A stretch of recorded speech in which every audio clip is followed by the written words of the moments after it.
Okay, so second installment of the Space and Populism series. We're going to talk about Paul Virilio and the state of emergency, and specifically his idea of how communication technologies sort of lead to the state of emergency, or at least enhance it to a kind of limit, a kind of critical point. So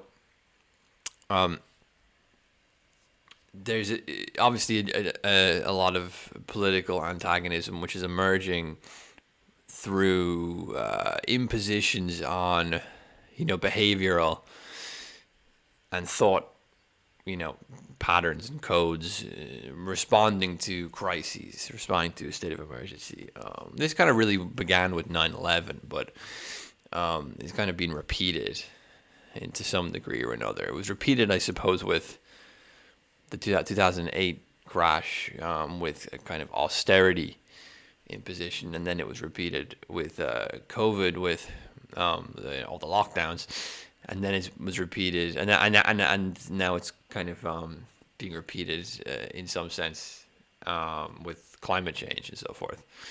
So, Virilio's theory on how this comes about is actually quite interesting. It's worth going over.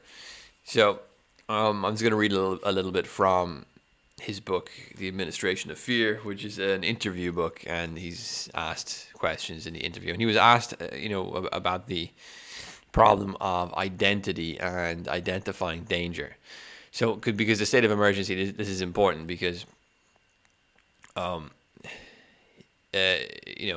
it's a state. It's not a specific thing. It's not a specific object or a specific event. It's a state, right? So he was asked about the name of the book, The Administration of Fear, and he says, yes, it is a problem of identity in the proximity and interpenetration of different realities, realities that realities that can be no longer imagined in their conflict, which we imitated in our games as children, playing toy bayonets on our rifles. Tragic but clear situations, but in their proximity. When I read Graham Greene's book, I found the expression Ministry of Fear to be particularly well chosen because it carries the administrative aspect of fear and describes it as a state. When you are occupied, fear is a state in the sense of a public power imposing a false and terrifying reality. And I think that kind of is a good explanation of the imposition of a false reality, a false and terrifying reality, within the political antagonisms today. You don't just have, and this is what Virilio was very good with. You don't just have opposing ideologies, and you don't just have opposing views of what's in the national interest or something like that. But you literally have different opposing views on reality itself. We have different ideas, So, for example, when the COVID lockdowns happened, you have two different versions of reality. There is no virus at all, or the virus is like this completely exaggerated threat, and we will have to spend the rest of our lives indefinitely mitigating a threat through all these mechanisms that don't really make sense, and actually for like the vast majority of the population, the virus isn't very dangerous anyway. So you have these two opposing realities which are kind of conflicting with each other.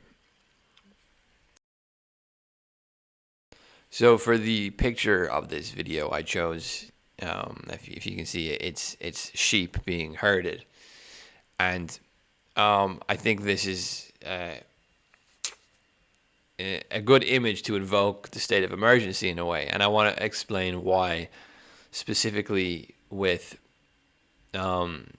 what we could call almost an ontological displacement, of threat and danger. An object of threat and danger or an event of threat and danger into, and when we say object or event, we mean something which is, confined to a specific temporal and spatial locality, to a state, to something which can be administered.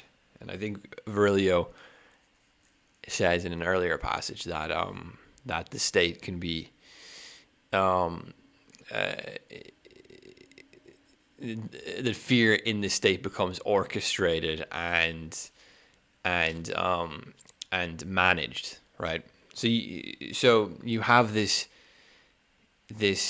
mutation of an object or of an event, like a virus, for example, into a system which sort of does something to it, which then imposes a false reality over us.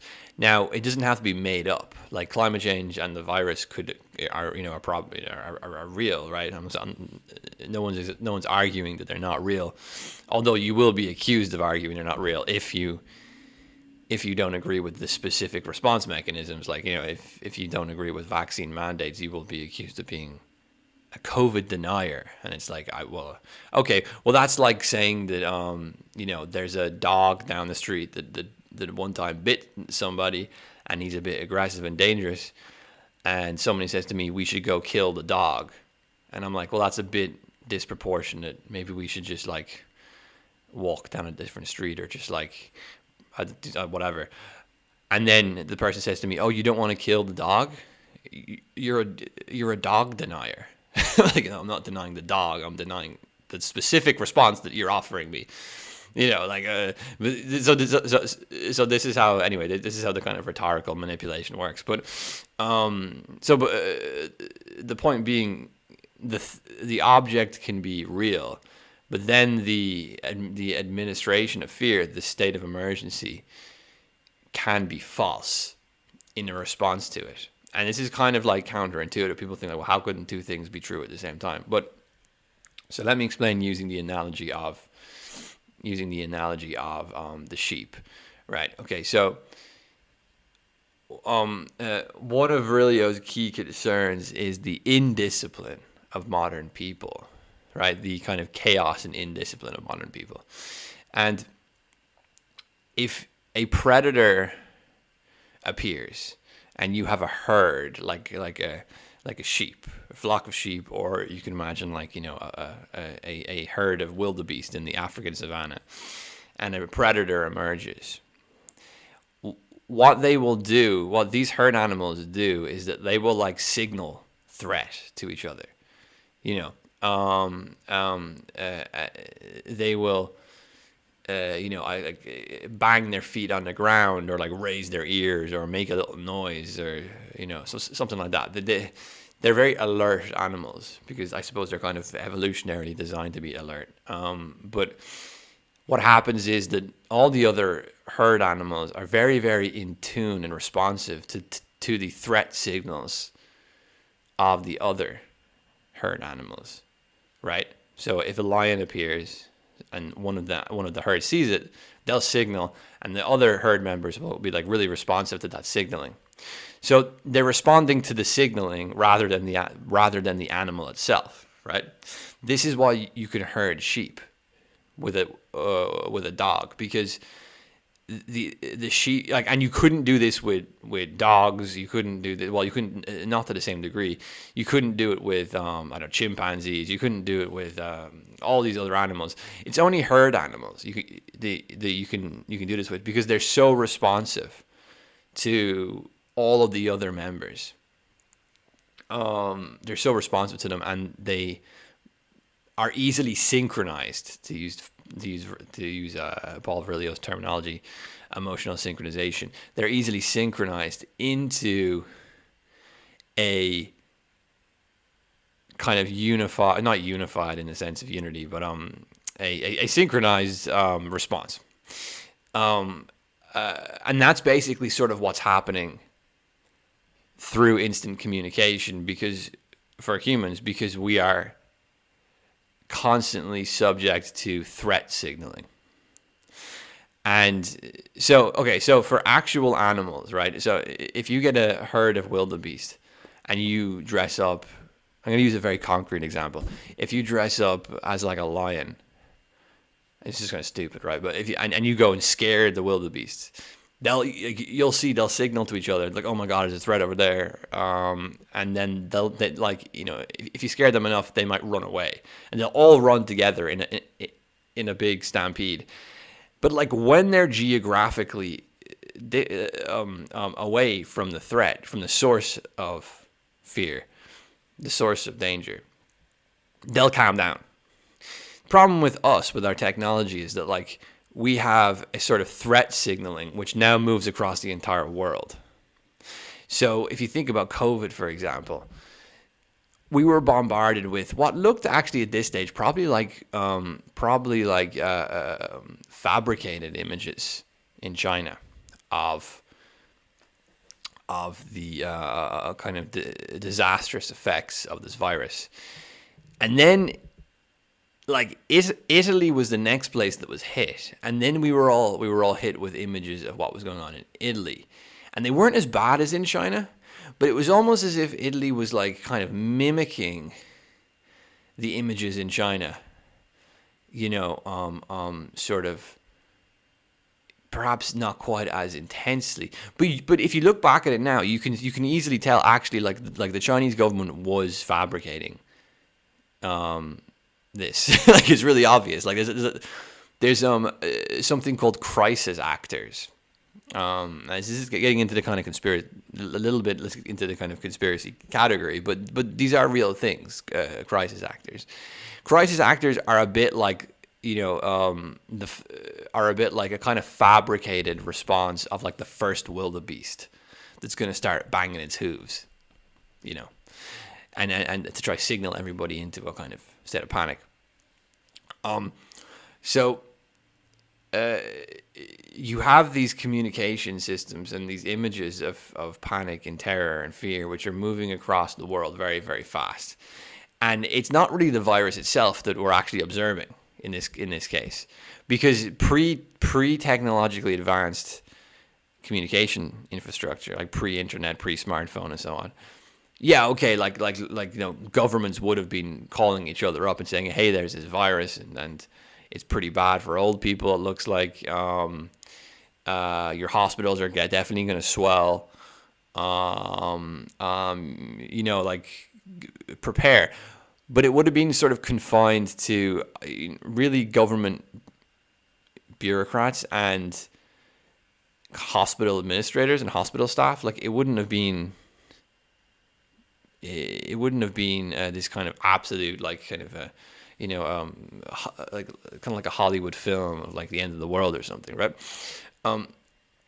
It would have been much more confined to those areas of society of which would have affected them. I mean, I still don't know anyone who had the virus badly. I don't know anyone who died from the virus. I know somebody who had it. I don't even know anyone who went to the hospital because of the virus. Like, you know, and we locked down for 2 years over it. It's quite a strange phenomena. And in this sense, you have a false reality being pushed on you. Now, the specific reason why it's false is also not just to do with a kind of manipulative media infrastructure. It's also to do with the fact that something ontologically happens to threat, to the object of threat, when it moves through these these systems of instantaneous information sharing, in which the signaling of threat, and to use another concrete example, I recently went to use a public phone booth because I left my phone in my friend's car, so I went to ring him using the public phone booth, and on the phone booth there's this big sign, and it's like, call this number if you see anything dangerous. It's like, what? It's like, what do you mean anything dangerous? Like, see what? Like, you know, call this number. You see, it's like, well, isn't that what a police force is for? I mean, if I'm in imminent danger, I'm supposed to just ring the police. I mean, that's like what the police are for. Why do I need this like additional number to call, right? If you go into the tube in London, you'll have this really annoying messaging saying, if you see anything strange, please report it. And I'm like, what do you mean see anything strange? Like every day when I use this tube, I see something strange. It's the middle of London. It's all a bit strange. Life is a bit strange, right? Like, there's this rhetoric is almost deliberately, perhaps it's not conscious of what it's doing, but by Virilio's terms, it's a signaling, a continuous and indefinite signaling of threat and danger, which is no longer related to a specific object and no longer related to a specific event. It may begin with a specific event. It may begin with climate change, for example. It may begin with a virus, for example. But the signaling, the herd animal signaling, which then goes on, no longer references an actual object or an actual event. It just self-referentially signals to each other in a sort of indefinite loop. Okay, another good example. Have you seen the ants? They get caught into like a spiral because their chemical signaling is all screwed up, and the ants basically sort of just spin around in circles, all following a chemical trail. I'm not sure why this happens, but this is a bit what it's like. It's like a kind of signaling and a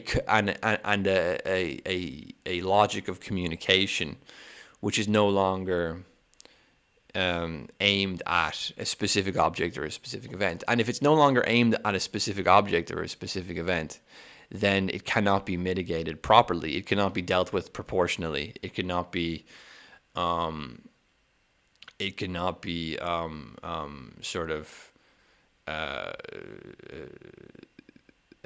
overcome or dealt with in any way, right? Because the signaling is no longer related to the very threat itself. It's a self-containing and self-moving system of panic, right? Panic signaling. So and again, like, it doesn't have to be made up. It can be a real thing. It's just the communicative form separates the response communications from the thing. It kind of almost ontologically changes the actual original source of danger and source of threat, and does away with it, and just becomes its own self-containing, self-moving state of panic. And in that sense, it's a fiction. In that sense, it's a false reality, and so you're living today within these systems of panic signaling, which are constantly kind of conditioning you and nudging you and inferring you and interpolating, to use that kind of ideological sense of you're being interpolated into an ideology, interpolating you into this kind of herd response of not thinking about the thing itself, but just being stuck in the kind of communicative panic signaling between the herd, and therefore becoming very manipulable, because again there's a sort of political and perhaps economic benefit to this, because again, like, try herd a troop of chimpanzees, try herd a pack of wolves. It's not that easy. But if we're sort of zoologically inclined to be very, very in tune, very, very, very, very responsive to panic signaling, which I actually think explains a lot of the woke stuff as well to a certain extent, because a lot of the woke stuff will operate. Like, if you're in a university and you're saying something you're not supposed to say, or you're having a conversation with just people who are a bit woke and you're saying something you're not supposed to say, you'll notice that they'll start panic signaling to each other. this person is a fascist or this person's a bigot, and they'll start like giving each other eyeballs, and they'll start like, you know, like they'll do the same thing as like the wildebeest who's going to start stamping his feet when he sees a lion. You know, they'll start panic signaling to each other. It's a kind of zoological problem, really, right?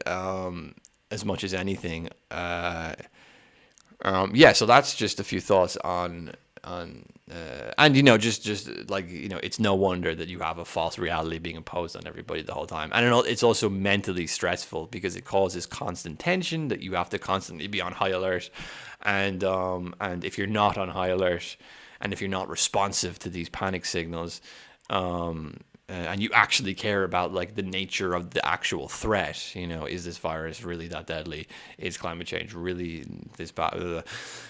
You're labeled, you know, some sort of crazy person who just doesn't care about people's safety, and so on and so on and so on. So, you know, you can see how it leads to political tension. So those are just some thoughts. If you are interested in learning more about Verlio, myself and Joshua Hansen are doing a course on him starting November 4th. I'll leave the link in the description. Thank you.